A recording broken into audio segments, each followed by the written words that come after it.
I got a bank that I owe $42 million to. The bank goes under.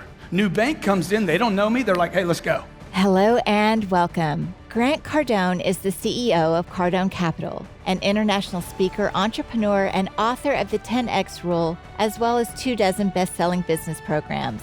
Named the #1 marketer to watch by Forbes magazine, Cardone founded the 10 Times Movement and the 10 Times Growth Conference.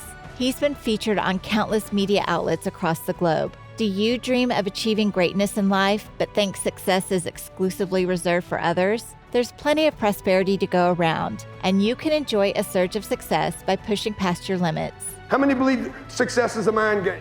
Grant Cardone advises a no-nonsense approach to achieving success by going all in all areas of life. He explains that attaining success always requires more effort than initially anticipated. But by investing 10 times as much energy and reaching 10 times as far, success is all but inevitable. If you're ready to focus and start making your wildest dreams come true, these 5 takeaways offer you the strategy you need to succeed.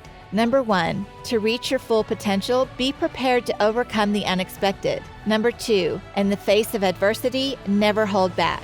Number 3, embrace obsession to achieve the incredible. Number 4, strive for growth while maintaining control of your time and emotions. Number 5, set meaningful goals and protect your name at all costs. On our journey to the top, keep in mind that failing to meet an insanely high expectation is still preferable to accomplishing an unimpressive goal. And that's why I think a lot of people don't like sales, because of what's been taught for 100 years. Shoot for the stars. And if others think you're crazy, that just means you're on the right track. Embrace a 10 times mindset and you'll think bigger and work harder than ever before, meaning it won't be long until the once unimaginable becomes a reality.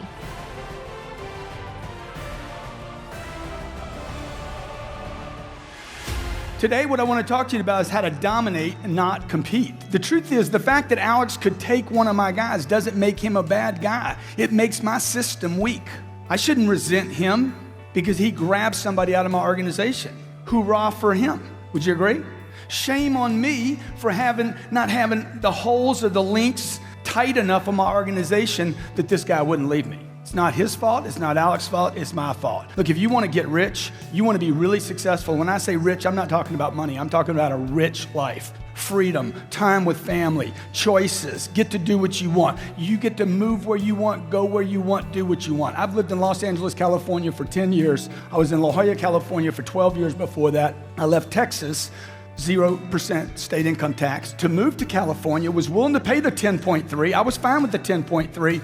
Now they want to take it to 13. And I told Jerry Brown, if you raise it to 13, I'm leaving. I'm gonna pick up my family, I'm gonna pick up my business. Why? Because I'm free. And basically 2009, 2010, and 11 really kind of showed me, oh man, a lot of my thinking was broken, Brian. It was like I wasn't thinking big enough. And the 10X rule is really about how could somebody take where they're at. If they're making $29 an hour or $15 an hour or $8 an hour, or you're not even hireable right now. By the way, I've been in every one of those situations. Or maybe you're making $150,000 a year now. So from nothing to 150 grand or $1 million, how would you take and 10x all that activity?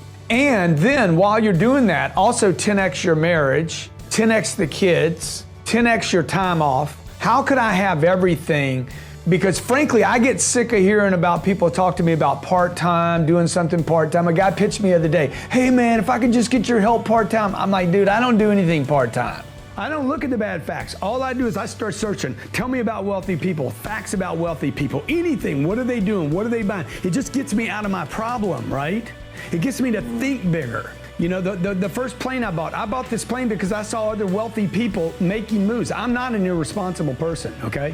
Like, I have always been a very frugal person, but the frugal was hurting me, not helping me. Your network is your net worth. How rich you can get has something to do with who you're hanging with.